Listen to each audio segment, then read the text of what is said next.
Yang saya hormati Pengawas TKSD Kecamatan Bawang, Ibu Sulastri MPD. Yang saya hormati Ibu Kepala Sekolah SD 3 Wanadri. Yang saya hormati Bapak Ibu Guru dari SDN 3 Wanadri, SDN 2 Wanadri, SDN 4 Wanadri, dan SDN 1 Waturit. Puji syukur kehadirat Allah Subhanahu wa Ta'ala yang telah melimpahkan rahmat serta hidayahnya, juga memberikan kenikmatan kepada kita semua, sehingga pada hari ini kita diberi kesehatan dan bisa berkumpul di ruangan ini untuk menghadiri kegiatan diseminasi aksi nyata modul 1.4 tentang budaya positif. Sholawat serta salam marilah kita haturkan kepada Nabi Muhammad SAW yang senantiasa kita nantikan syafaatnya di hari yaumul akhir. Bapak Ibu yang saya hormati, saya mengucapkan banyak terima kasih atas kehadiran Bapak Ibu semua untuk menghadiri kegiatan diseminasi ini, di mana kegiatan ini adalah merupakan tugas saya sebagai calon guru penggerak. Ya, jadi saya sudah menyelesaikan modul 1, di mana modul 1 itu ada modul 1.1, 1.2, 1.3, dan 1.4. Dan di modul 1.4 ini ada materi budaya positif, dan kita diberi tugas untuk menyebarkan pemahaman tentang budaya positif ini kepada Bapak Ibu semua. Bapak Ibu di siang hari ini masih semangat ya untuk mengikuti kegiatan ini? Ya, untuk menambah semangatnya, coba Bapak Ibu tirukan ya. Kalau saya bilang seperti ini, salam guru bergerak, Bapak Ibu menjawab, guru bergerak Indonesia maju. Seperti itu, G? Salam guru bergerak. Guru bergerak Indonesia maju. Ya. Terima kasih Bapak Ibu, ternyata masih semangat sekali walaupun di siang hari ini panas sekali, masih semangat untuk mengikuti kegiatan diseminasi ini. Untuk kegiatan diseminasi ini materinya ada budaya positif, ada menyebarkan pemahaman dan pengalaman penerapan budaya positif, di mana konsep budaya positif ada perubahan paradigma belajar, kemudian disiplin positif, kebutuhan dasar manusia, motivasi perilaku manusia, posisi kontrol, keyakinan kelas, kemudian segitiga restitusi. Materi yang pertama tentang pembelajaran dengan paradigma baru. Ya, pembelajaran dengan paradigma baru dirancang berdasarkan pembelajaran yang berdiferensiasi, sehingga setiap siswa belajar sesuai dengan kebutuhannya berdasarkan tahap perkembangan sesuai teori psikologi untuk mewujudkan profil pelajar Pancasila. Nah, pembelajaran dengan paradigma baru ini berdasarkan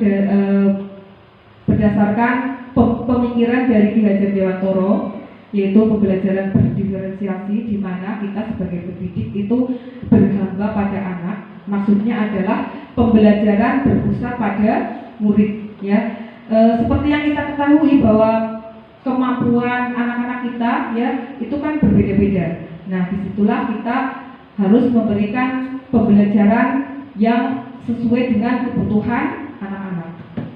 Nah, pendidikan akademik juga menurut Ki Hajar Dewantoro harus diimbangi dengan pendidikan budi pekerti. Nah, di mana pendidikan budi pekerti itu adalah tercermin dalam profil pelajar Pancasila.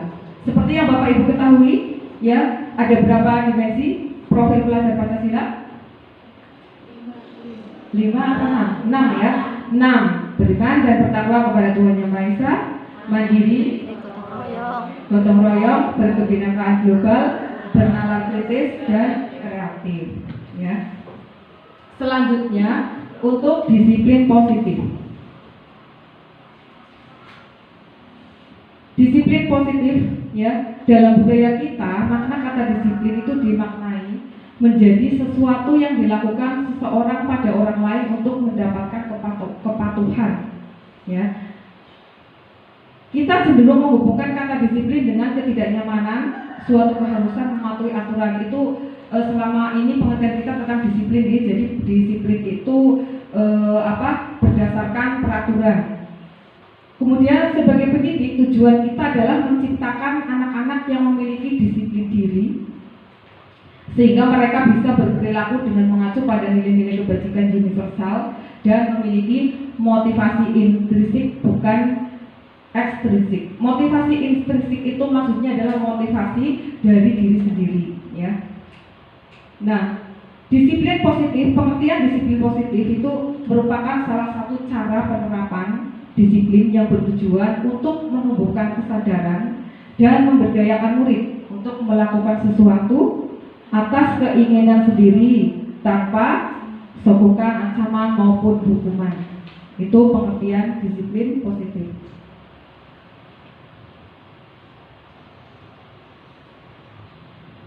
Nah, menurut para pakar pendidikan tentang pengertian disiplin positif, menurut Ki Hajar Dewantoro maupun Diana Gosen merupakan pakar pendidikan yang mengartikan disiplin itu sebagai bentuk kontrol diri, yaitu belajar untuk kontrol diri agar dapat mencapai suatu tujuan mulia. Ya, nilai-nilai kebajikan adalah sifat-sifat manusia yang merupakan tujuan mulia yang akan dicapai. Kemudian muncul teori kontrol. Menurut para tokoh, ya, Dr. William Glasser itu menyatakan bahwa setiap perbuatan memiliki tujuan. Kemudian Diana Gosen mengumumkakan bahwa dengan mengaitkan nilai-nilai kebajikan yang diyakini seseorang, maka motivasi intrinsiknya akan terbangun, sehingga menggerakkan motivasi dari dalam untuk dapat mencapai tujuan mulia yang diinginkan. Nah, selama ini untuk disiplin yang kita terapkan itu kan berpedoman pada peraturan nih. Nah, peraturan itu berdasarkan dari stimulus respon, ya. Nah, kalau disiplin positif itu berdasarkan teori kontrol. Bapak Ibu bisa melihat perbedaan antara stimulus respon, ya, dengan teori kontrol. Contohnya stimulus respon, melihat bahwa realitas atau kebutuhan kita adalah sama. Sedangkan teori kontrol itu melihat bahwa realitas atau kebutuhan kita itu berbeda. Stimulus respon, semua orang melihat hal yang sama. Nah, kalau teori kontrol, kita semua itu memiliki gambaran yang berbeda.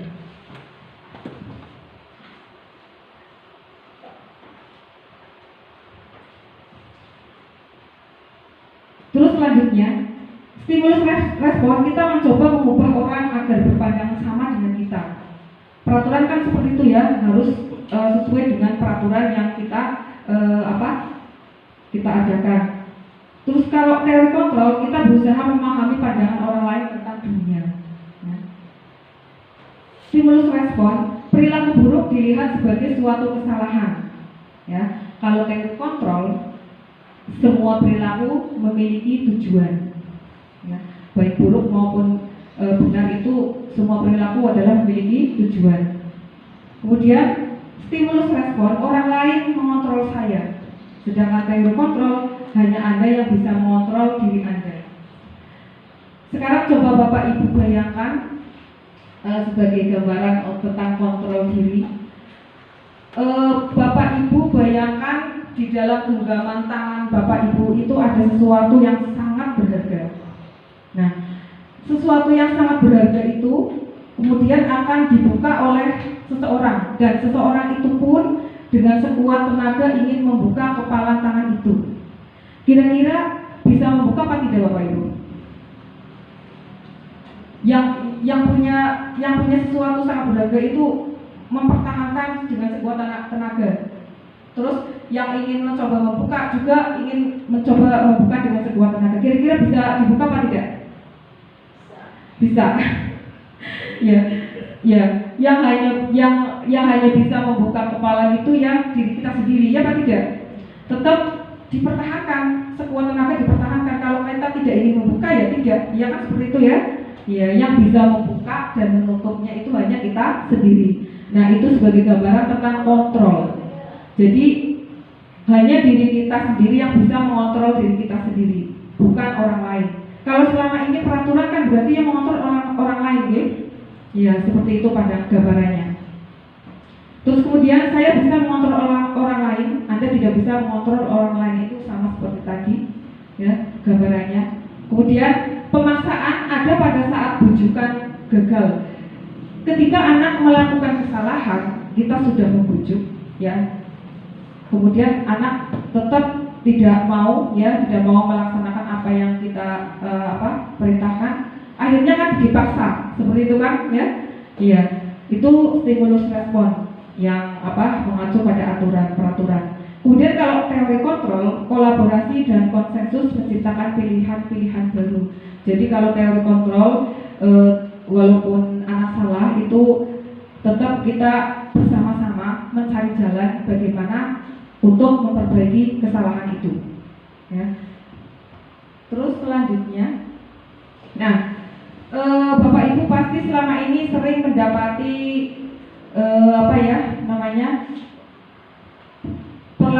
tindakan-tindakan siswa yang melanggar disiplin, iya apa tidak? Nah, anak-anak yang melanggar disiplin itu mungkin karena mereka kebutuhan dasarnya itu tidak tercukupi. Nah, kita akan belajar tentang kebutuhan dasar manusia, ada 5, ya, yang di tengah sendiri itu bertahan hidup. Kebutuhan dasar bertahan hidup berarti itu kebutuhan dasar yang paling utama, ya. Terus kemudian kebutuhan dasar kasih sayang dan rasa diterima, kebutuhan dasar penguasaan, kebutuhan dasar kebebasan, kebutuhan dasar kesenangan. Untuk kebutuhan dasar bertahan hidup, contohnya tercukupi kebutuhan pokok, makanan, pakaian, tempat tinggal, kesehatan, seperti itu, ya. Misalnya ada anak-anak yang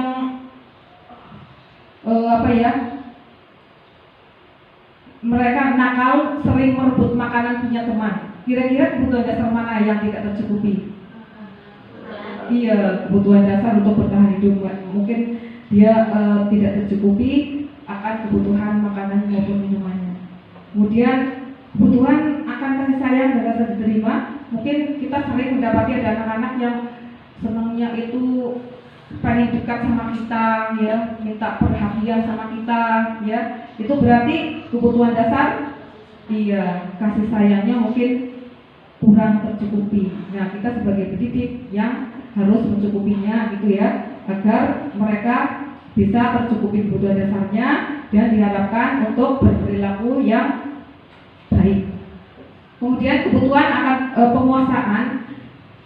Anak-anak juga mereka butuh untuk diakui bahwa mereka itu berprestasi, ya, mempunyai harga diri. Kemudian mereka juga butuh pengakuan kalau mereka itu mampu untuk memimpin. Itu namanya kebutuhan dasar akan penguasaan, ya. Selanjutnya kebutuhan dasar kebebasan, ya.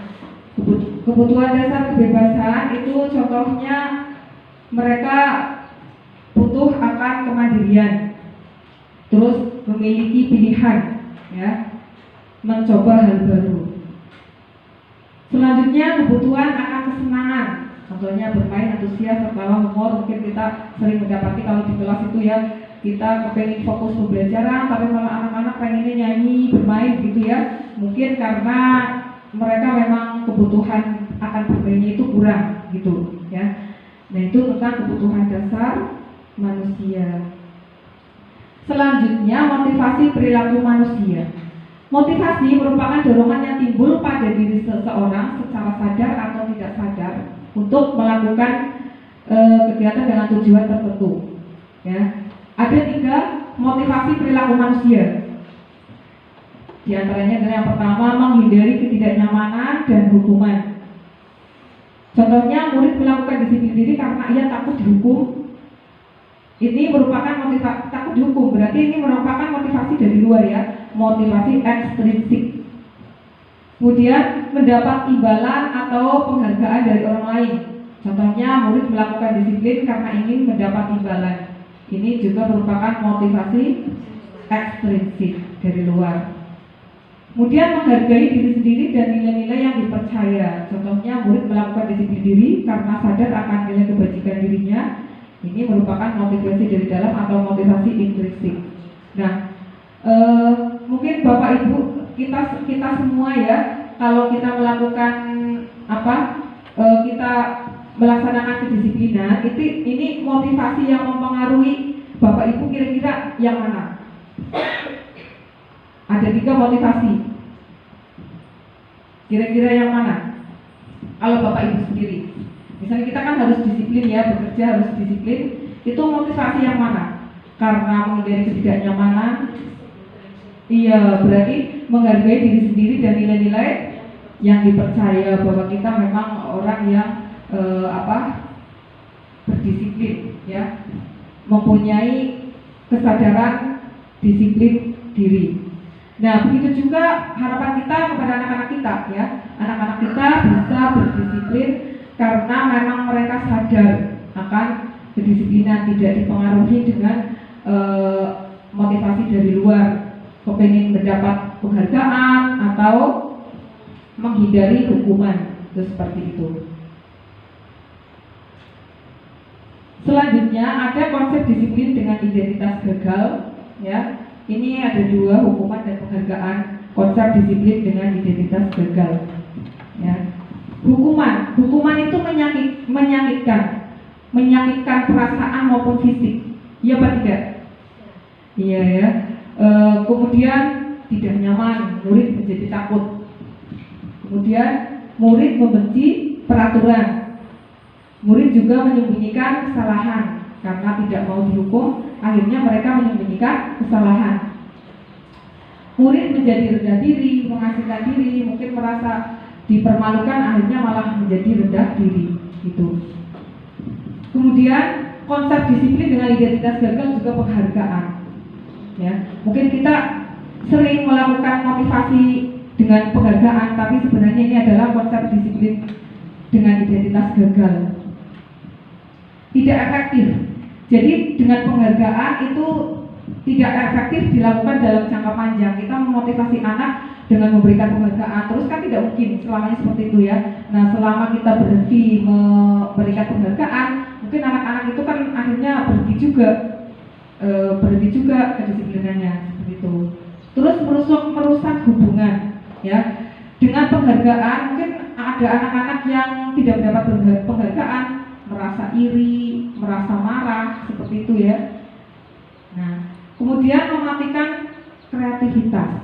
Nah, ini juga untuk anak-anak yang tidak mendapatkan penghargaan, bisa kreativitasnya terhenti. Dia berpikir, saya sudah berkreativitas tapi tidak dihargai, akhirnya saya berhenti saja. Seperti itu kan bisa ya. Mungkin juga seperti itu, mematikan kreativitas. Menghukum dengan sistem ranking. Nah, ini ranking juga termasuk hukuman. Karena apa? Bagi anak-anak yang rankingnya misalnya di bawah sendiri, kan dia merasa menjadi rendah diri atau menyalahkan diri sendiri. Bahkan kemungkinan juga ada yang tidak terima, pernah mendapati seperti itu ya Bapak Ibu. Karena dulu saya juga pernah mengalami seperti itu. Nah, ini ranking juga seperti hukuman ya. Hukuman bagi diri sendiri. Kemudian merampas hak menghargai diri sendiri. Itu tadi bagi anak-anak yang tidak mendapatkan penghargaan, merasa dirinya itu kurang pintar, itu kan berarti kurang menghargai diri sendiri. Itu begitu ya. Ini konsep disiplin dengan identitas gagal. Tapi ada juga konsep disiplin dengan identitas sukses.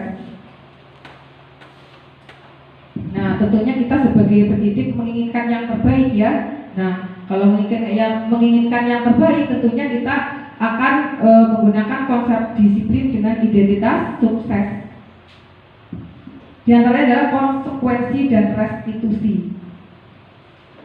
Konsekuensi penguatan jangka pendek ya, perlu monitoring berkelanjutan, ada stimulus respon, murid jadi menghormati peraturan, kemudian kehilangan waktu untuk merenungi kesalahan. Itu konsep disiplin dengan konsekuensi ya.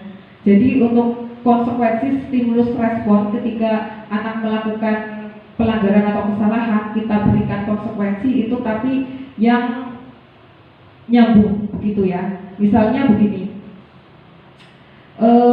pelajaran olahraga sedang dilaksanakan, olahraga baru saja pemanasan berlari mengelilingi lapangan 5 kali misalnya. Terus ada anak yang terlambat, padahal ada peraturan tidak boleh terlambat sekolah ya. Nah, kalau dengan konsekuensi ya, itu berarti dia diberikan konsekuensi tapi yang nyambung dengan kegiatan tersebut. Tadi kan habis pemanasan keliling lapangan 5 kali. Nah, kemudian karena terlambat dia disuruh mengelilingi lapangan 5 kali. Itu namanya konsekuensi, bukan hukuman ya. Kemudian restitusi. Restitusi dengan restitusi anak menjadi bertanggung jawab dengan perilakunya. Dia menghormati diri dan orang lain ya. Fair control, bahwa dia meyakini kalau dirinya itu yang memegang kontrol. Kemudian murid menjadi bersemangat memperbaiki kesalahan. Itu konsep disiplin dengan identitas sukses. Tentunya kita ingin menerapkan disiplin dengan konsep disiplin identitas sukses gitu. Ya berarti kita tidak memakai hukuman lagi. Pakainya apa? Konsekuensi dan restitusi gitu ya. Selanjutnya, konsep disiplin pendekatan restitusi. Pengertian restitusi adalah proses menciptakan kondisi bagi murid untuk memperbaiki kesalahan mereka sehingga mereka bisa kembali pada kelompok mereka dengan karakter yang lebih kuat. Ini menurut Gosen 2004 ya. Nah, ciri-ciri restitusi bukan menebus kesalahan tetapi belajar dari kesalahan, menuntut anak untuk melihat diri sendiri yang lebih baik, mencari kebutuhan dasar yang mendasari tindakan, kemudian memperbaiki hubungan, merupakan tawaran bukan paksaan, fokus pada karakter bukan tindakan, kemudian menguatkan dan fokus pada solusi. Ini ciri-ciri restitusi. Selanjutnya, agar kita paham, kita melihat perbedaan antara hukuman, pemberian hukuman, konsekuensi, dan restitusi. Ini misalnya anak melakukan pelanggaran, membuang sampah sembarangan misalnya ya. Kalau dengan hukuman, ada anak yang melanggar peraturan, membuang sampah sembarangan. Hukuman, guru marah dan murid menjadi takut. Kemudian guru menghukum dengan menyuruh push up 10 kali. Itu kan tidak nyambung, itu namanya hukuman. Berbeda lagi, push up 10 kali bisa jadi konsekuensi kalau itu kegiatannya masih nyambung seperti yang tadi saya jelaskan ketika olahraga itu ya. Tapi ketika kegiatannya sudah tidak nyambung, itu namanya sudah hukuman. Gitu. Terus kemudian konsekuensi. Nah, ini konsekuensi. Tadi kan membuang sampah sembarangan ya. Konsekuensinya adalah guru memberikan konsekuensi untuk membersihkan sampah di sekitar lingkungan sekolah. Nah, ini berarti konsep disiplin dengan identitas sukses. Kemudian guru tegas, tetap tegas ya, memberikan konsekuensi dan siswa pun akhirnya menghormati peraturan. Selanjutnya restitusi. Nah, ini yang paling yang paling baik, yang paling bagus untuk diterapkan adalah restitusi. Yang pertama, guru menanyakan keyakinan kelas atau dirinya dan membantu siswa untuk menyelesaikan masalahnya. Guru terbuka dan siswa menghormati dirinya dan orang lain. Sudah agak paham ya Bapak Ibu tentang hukuman, konsekuensi, dan restitusi? Selanjutnya, ada 5 posisi kontrol restitusi, yaitu penghukum, membuat rasa bersalah, teman, pemantau, manajer. Nah, selama ini kalau kita mendapati pelanggaran anak-anak di sekolah, kira-kira Bapak Ibu itu menggunakan posisi kontrol yang mana? Bunga Linda mungkin? Menggunakan yang mana? Memantau. Iya, pemantau. Apalagi selain pemantau? Teman. Kalau selama ini saya jujur, ini saya sebagai penghukum pernah, ya. Contohnya saya ingat itu waktu ada anak yang tidak disiplin ketika upacara, terus saya memberikan hukuman kepada mereka untuk hormat kepada bendera 5 menit. Itu kan sudah hukuman. Pernah saya melakukan itu ke hukum. Membuat rasa bersalah juga pernah. Misalnya begini, sudah dibilang berkali-kali kamu seperti itu, kamu gak kasihan sama bu guru ya, nanti bu guru dimarahi kepala sekolah. Nah kan anak jadi merasa bersalah. Itu saya juga pernah seperti itu. Kira-kira bapak ibu pernah? Pernah ya. Ya jadi kita saling mengoreksi diri. Sebagai teman juga pernah. Sebagai pemantau juga pernah. Ya. Karena kita sebagai pendidik menginginkan yang terbaik untuk anak-anak agar mereka itu disiplin gitu kan, patuh dengan aturan. Nah kalau sebagai manajer belum. Sewaktu saya belum mengikuti pendidikan guru penggerak ini. Karena kalau manajer itu kan harus ada keyakinan kelas, dan saya mendapat pelajaran tentang keyakinan kelas ini ketika saya mengikuti pendidikan program guru penggerak. Nah, setelah saya mengikuti pendidikan ini, ketika saya mendapati beberapa anak yang melanggar disiplin, itu saya menerapkan posisi kontrol sebagai manajer. Selanjutnya, contoh penerapan 5 posisi kontrol. Kasusnya siswa terlambat mengikuti pelajaran misalnya. Kalau posisi kontrol penghukum, ya, guru akan bilang, patuhi aturan sekolah, lalu berlari keliling halaman 5 kali. Nah, ini sudah terlihat sekali sebagai penghukum. Ya, pasti anak menjadi takut kan? Jadi takut, menyakiti perasaan, menyakiti fisik juga ya. Mungkin dia menjadi kelelahan karena disuruh keliling atau kalau disuruh push up gitu. Kemudian membuat rasa bersalah. Guru akan bilang seperti ini, berapa kali ibu memberitahu kamu supaya datang tepat waktu, ibu kecewa sama kamu. Itu membuat rasa bersalah, anak menjadi merasa bersalah seperti itu ya. Terus kemudian kalau posisi kontrol sebagai teman, ini guru akan bilang seperti ini, ayolah yang disiplin waktu, yang disiplin waktu ya, agar ibu bangga sama kamu gitu ya. Itu sebagai teman. Berarti kalau teman itu masih kurang kuat ya. Kemudian pemantau, kamu sudah melanggar, terus melanggar peraturan dan apa konsekuensinya, itu sebagai pemantau ya. Nah kemudian kalau sebagai manajer, guru akan bilang seperti ini, apakah kamu tahu kesalahanmu? Bagaimana cara kamu memperbaiki kesalahan? Nah berarti mencari solusi bersama-sama untuk memperbaiki kesalahan. Itu adalah posisi manajer. Itu sudah agak lebih paham nih Bapak Ibu tentang posisi kontrol ini ya. Iya. Kira-kira akan memakai yang mana Bapak Ibu kalau mendapati pelanggaran, anak-anak melanggar disiplin, akan menerapkan posisi kontrol yang mana? Manajer. Iya. Saya juga ya. Iya. Mencari solusi, betul. Jadi seperti ibu pengawas yang tadi sampaikan, kalau dengan restitusi itu dia tidak ada anak yang bersalah. Semua perbuatan itu ada tujuannya gitu. Baik perilaku buruk maupun baik ada tujuannya. Nah kemudian kalau kita menerapkan posisi kontrol sebagai manajer, kita kan juga harus berpedoman dengan keyakinan kelas. Nah, keyakinan kelas atau sekolah itu sebagai fondasi dan arah tujuan yang akan menjadi landasan dalam memecahkan konflik atau permasalahan di dalam sebuah sekolah atau kelas. Itu keyakinan kelas ya. Mengapa keyakinan kelas bukan peraturan ya? Coba Bapak Ibu jawab pertanyaan-pertanyaan berikut ya. Mengapa kita memiliki peraturan tentang penggunaan helm pada saat mengendarai kendaraan roda 2 atau motor? Mengapa? Untuk melindungi diri demi keselamatan, begitu kan ya? Terus mengapa kita memiliki peraturan tentang penggunaan masker dan mencuci tangan setiap saat?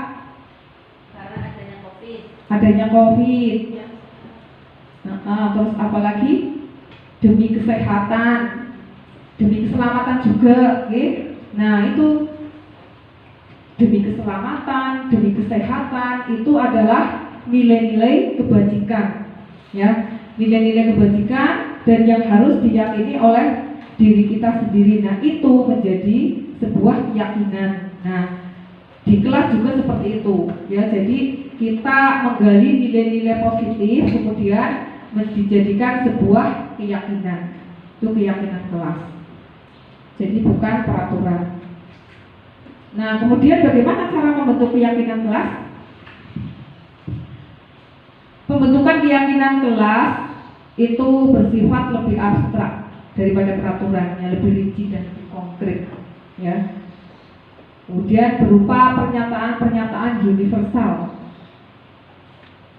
dibuat dalam kalimat bentuk positif, tidak boleh dengan bentuk negatif. Kalau dulu kan dilarang membuang sampah sembarangan seperti itu ya, memakai kata dilarang atau jangan gitu. Itu kalau keyakinan kelas itu dengan menggunakan kalimat positif, membuang sampah di tempat sampah seperti itu misalnya.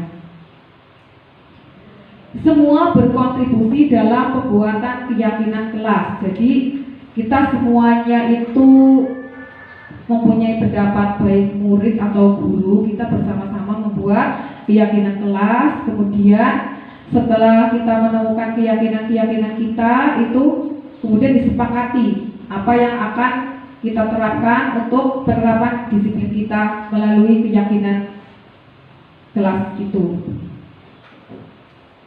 Nah, ini pengalaman saya ketika membuat keyakinan kelas.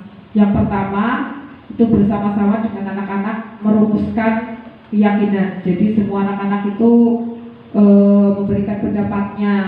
Kamu mempunyai keyakinan apa untuk kedisiplinan kamu di kelas kamu, begitu. Itu semuanya berpendapat. Nah, kemudian setelah mereka berpendapat, kemudian kita pilih yang paling baik, yang mana kemudian juga kita bersama-sama menyepakati antara guru dan murid tuh. Nah, kemudian setelah sepakat ya ditulis yang bagus, kemudian ditempelkan di kelas masing-masing. Itu pengalaman saya dalam membuat keyakinan kelas. Nah, selanjutnya, ketika kita menyelesaikan permasalahan anak-anak yang melanggar disiplin, itu kita akan menggunakan pendekatan restitusi ya. Nah, ada langkah-langkah pendekatan restitusi yang dinamakan segitiga restitusi ya. Yang pertama adalah menstabilkan identitas dulu ya. Ketika anak salah itu tidak langsung kita langsung ngomong kamu salahnya apa terus konsekuensinya apa, itu tidak, tapi distabilkan dulu identitas. Misalnya dengan kata-kata seperti ini: setiap orang pasti pernah melakukan kesalahan. Tidak apa-apa, setiap orang pasti pernah melakukan kesalahan, begitu ya. Kamu bukan satu-satunya yang pernah melakukan ini, tuh. Kan murid jadi tidak takut, ya kan?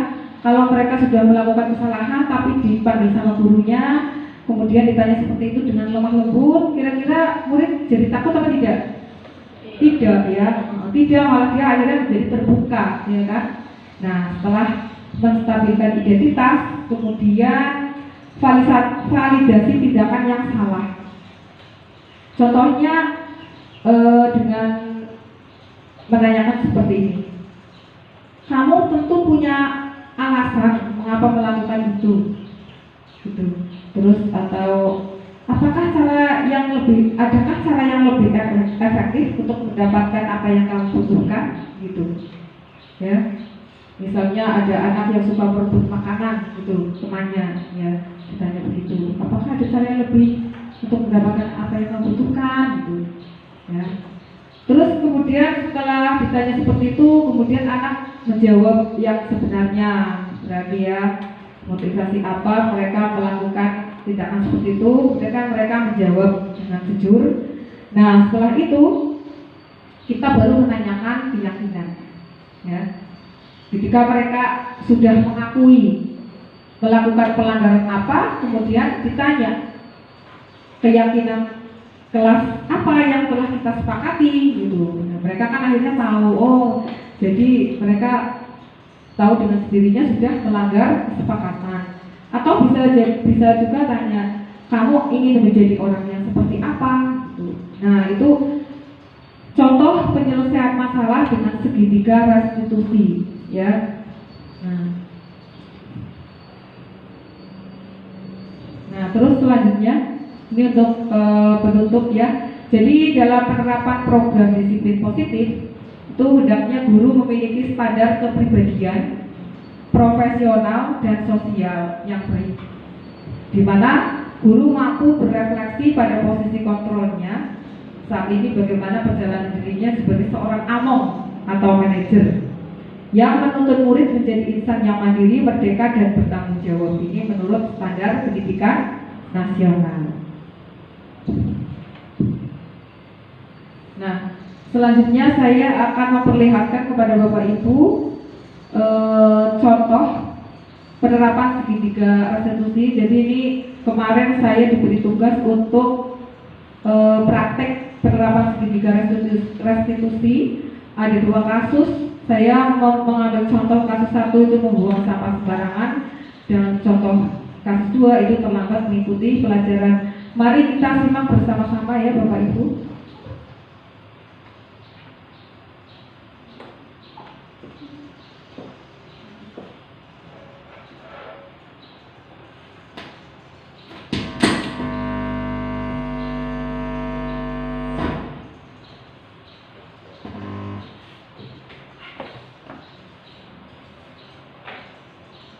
Tadi saya mendapat laporan dari teman-temanmu, katanya kamu membuang sampah sembarangan.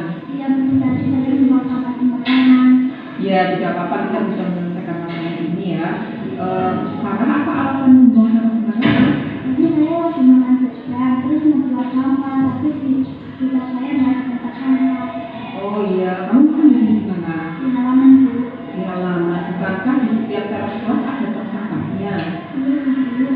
Iya, sekarang kamu juga kamu ingat keyakinan kelas kamu yang berhubungan dengan membuang sampah sembarangan itu apa? Membuang sampah ada tempatnya. Iya, membuang sampah di tempat sampah. Berarti tindakan itu sudah sesuai dengan keyakinan kelas kamu belum? Belum sesuai ya. Kalau begitu kamu bersedia memperbaikinya. Bersedia. Kalau kamu bersedia memperbaiki kesalahan kamu, ingin menjadi orang seperti apa kamu? Menjadi orang yang bersabar, bersabar, kebersihan kelas dan lingkungan sekolah. Iya, bagus sekali ya. Nah, berarti mulai besok kamu akan menjadi anak yang bertanggung jawab dengan lingkungan kelas kamu dan lingkungan sekolah kamu ya. Bagus sekali ya. Semoga kamu bisa terusnya bersikap seperti itu ya, Sarah ya. Terima kasih Sarah, kamu boleh ke kelas lagi. Assalamualaikum warahmatullahi wabarakatuh. Saya Maisha Farah Marini, siswa kelas 6 dari SDN Bawah Negeri. Tadi saya membuang sampah sembarangan, tapi tidak dihukum. Saya senang sekali. Saya hanya disuruh memperbaiki kesalahan saya, berjanji akan menjadi anak yang bertanggung jawab dan dengan kebersihan kelas dan lingkungan sekolah. Terima kasih Bu Yuki. Assalamualaikum warahmatullahi wabarakatuh. Itu contoh penerapan segitiga restitusi yang satu, kemudian yang kedua.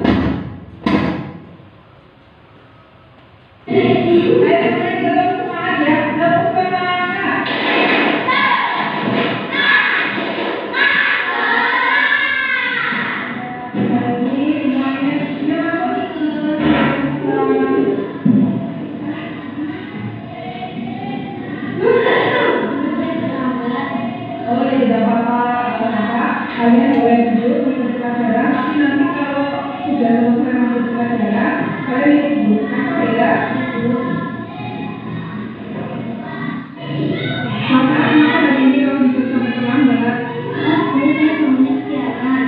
Iya, kamu hari ini sampai mengikuti pelajaran ya. Tidak apa-apa ya, dulu waktu sekolah pernah ya, jangan terlambat mengikuti pelajaran. Nah, sekarang alasanmu apa bisa sampai terlambat?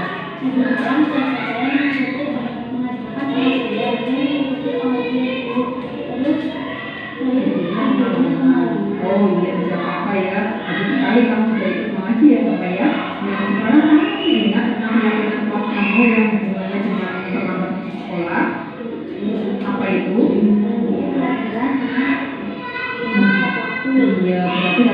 kamu belum bisa mengikuti pelajaran dengan tepat waktu, kamu harus mencoba ibunya ya. Nah, kamu ingin menjadi anak yang sukses. Iya, bagus sekali ya Bapak ya. Kalau kamu ingin menjadi anak yang sukses, kamu harus rajin belajar ya, disiplin mengikuti pelajaran. Bagaimana cara kamu menjadi anak yang disiplin mengikuti pelajaran? Iya, dengan mengikuti pelajaran tepat waktu ya. Berarti kamu tidak akan terlambat lagi ya. Dan bagaimana cara kamu supaya tidak terlambat ke sekolah?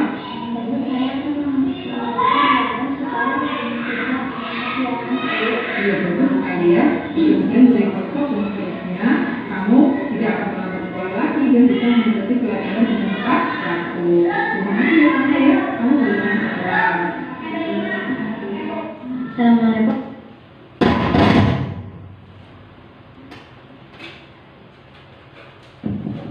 Ya, kira-kira seperti itu ya Bapak Ibu. Contoh penerapan segitiga restitusi ketika kita mendapati anak-anak yang melanggar disiplin, kita menyelesaikannya dengan segitiga restitusi. Kira-kira bagaimana Bapak Ibu? Akankah seperti itu ketika kita Bapak Ibu mendapati anak-anak yang melanggar disiplin, akan menyelesaikannya dengan pendekatan restitusi? Iya, berarti tidak memakai hukuman lagi ya. Iya. Nah, jadi iya, ini adalah di penghujung kegiatan ya. Contoh penerapan segitiga restitusi, semua materi sudah saya sampaikan ya. Saatnya refleksi pada kegiatan diseminasi ini. Bagaimana perasaan Bapak Ibu ketika mengikuti kegiatan ini? Kemudian pelajaran apa yang diperoleh dari pemaparan saya tentang budaya positif? Kemudian apa yang akan diterapkan di sekolah Bapak Ibu semua? Silakan siapa yang mau berefleksi dulu dari SD 3 Wanadri, 2 Wanadri, 4 Wanadri atau 1 Waturit? Dari Pak Farhan dulu mau Pak? Maju. Boleh maju. Mas saya jelaskan.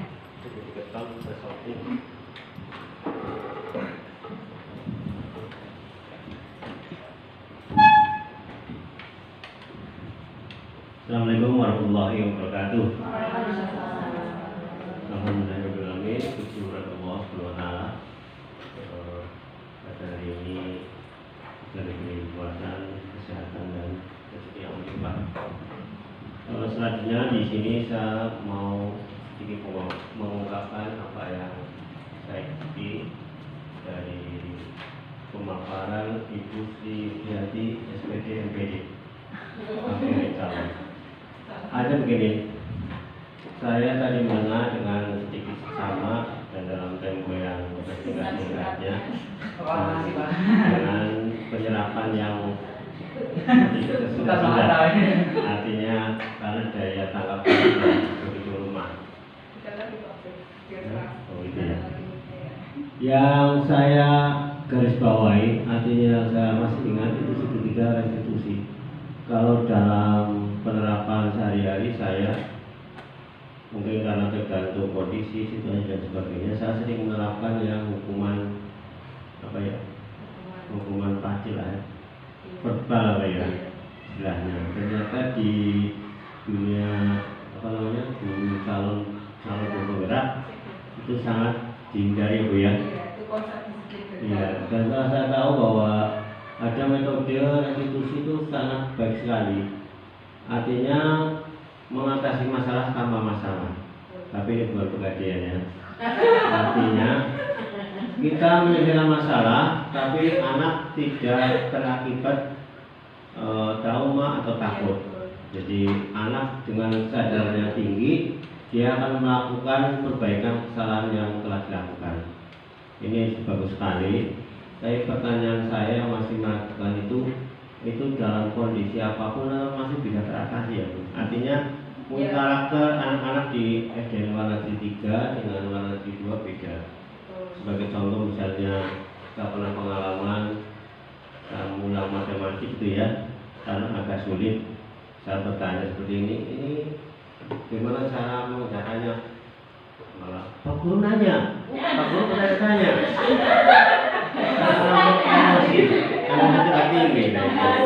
Sama Pak, juga sama gitu. Iya, kebetulan saya kan nggak suka kata-kata itu. Itu kan berawal dari yang apa ya? Kurang bertanggung jawab. Iya. Nah ini saya bisa mohon penjelasan nanti ya Bu ya. Ada dalam kondisi seperti apa semua kondisi bisa kasih dengan restitusi. Karena ini ilmu baru Bu Yuri. Tapi semoga dengan pembelajaran siang hari ini saya bisa berpikir positif dan berpikir bagaimana caranya mengatasi dengan cara yang halus dan berhasil. Demikian, terima kasih. Assalamualaikum warahmatullahi wabarakatuh. Waalaikumsalam warahmatullahi wabarakatuh. Terima kasih Pak Farhan. Ya, Pak Farhan ternyata tertarik sekali dengan penerapan segitiga restitusi, tapi masih ragu-ragu mungkin ya. Ya, jadi kita kan sedang menghindari kepengen yang terbaik. Ya, tadi sudah dijelaskan bahwa hukuman dan penghargaan itu konsep identitas gagal. Nah, kita kan kepengennya yang konsep identitas sukses begitu ya. Jadi untuk penerapan segitiga restitusi ya ini untuk permasalahan semuanya. Nah, nanti ketika kita sudah melakukan pendekatan restitusi tapi masih belum berhasil, yaitu kembali lagi ke anak-anak. Memang menurut Ki Hajar Dewantoro itu kan sebagai guru kita kan hanya menuntun kodrat anak begitu kan ya. Seperti diibaratkan seorang petani itu menanam tanaman ya di lahan ya. Dia mempunyai misalnya bibit jagung ditanam di lahan yang subur, kemudian dirawat ya, dijaga, kemungkinan kan tumbuh subur gitu ya, hasilnya juga bagus. Tetapi apakah akan berubah menjadi padi? Tidak mungkin kan, karena memang kodratnya tanaman jagung itu seperti itu. Jadi walaupun kita sudah melakukan pendekatan restitusi tapi belum berhasil, itu kita kembalikan lagi ke mereka. Memang kita hanya bisa menuntun kodrat mereka ya. Kalau kodratnya mereka itu buruk, kita sebagai pendidik itu hanya menyamarkan yang buruk itu agar menjadi lebih baik begitu. Tapi kan kita tidak bisa memaksa merubahnya begitu ya Pak Farhan. Satu lagi Bu. Iya. Kita kan punya standar ganda lah ya, dalam arti kalau kita sebagai orang sipil ini kan pakai ini bagus sekali, tapi ternyata keberhasilan yang kita lihat di Indonesia itu kan secara militer. Sebagai contoh, kalau ketika kita latihan militer minimal satpam, kalau kita salah kan digebuki, sabel dan sebagainya, dan itu hasilnya sementara di Indonesia itu masih rating yang tinggi gitu dibanding dengan yang halus gitu. Iya. Ini mungkin kalau restitusi ya tidak berlaku untuk militer mungkin ya. Nah, ini untuk pendekatan restitusi sementara yang saya tahu itu untuk pendidikan. Terutama kita menerapkan disiplin kepada anak-anak dengan menghindari hukuman, karena hukuman itu seperti yang Pak Farhan bilang itu kan bisa menyebabkan trauma bagi mereka ya. Ini itu seperti itu ya. Bisa ada lagi? Tidak ya. Nah, satu lagi kesempatan saya ingin Bapak Ibu untuk merefleksi kegiatan hari ini ya. Perasaan Bapak Ibu mengikuti kegiatan hari ini, bagaimana perasaannya? Kemudian pelajaran apa yang didapat dari kegiatan ini?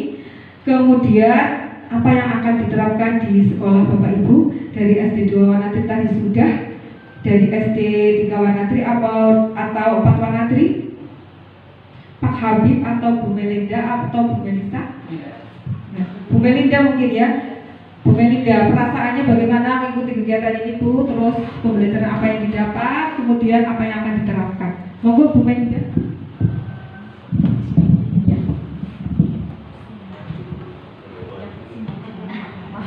Yang dekat Bu, biar. Iya. Langsung aja Bu. Ya, menurut saya pribadi dengan adanya kegiatan seperti ini, saya sendiri merasa senang karena kita jadi tahu jadi lebih berpengalaman, dan kemungkinan nanti kita juga akan menerapkan penerapan segitiga restitusi ini di sekolah kita nantinya. Ya, seperti itu. Ya. Terima kasih Bu Melinda ya atas refleksinya, bagus sekali. Untuk Bapak Ibu guru semuanya mungkin seperti Bu Melinda ya. Ya, alhamdulillah merasa senang dengan kegiatan ini dan akan menerapkan segitiga restitusi ketika kita mendapati pelanggaran anak-anak untuk kedisiplinannya itu ya. Nah, Bapak Ibu, sampailah pada akhir kegiatan ya. Semoga apa yang saya paparkan bisa bermanfaat untuk Bapak Ibu, dan apabila dalam saya menyampaikan materi ini masih banyak kekurangan maupun kesalahan ya, saya mohon maaf yang sebesar-besarnya. Saya akhiri, billahi taufiq wal hidayah. Wassalamualaikum warahmatullahi wabarakatuh.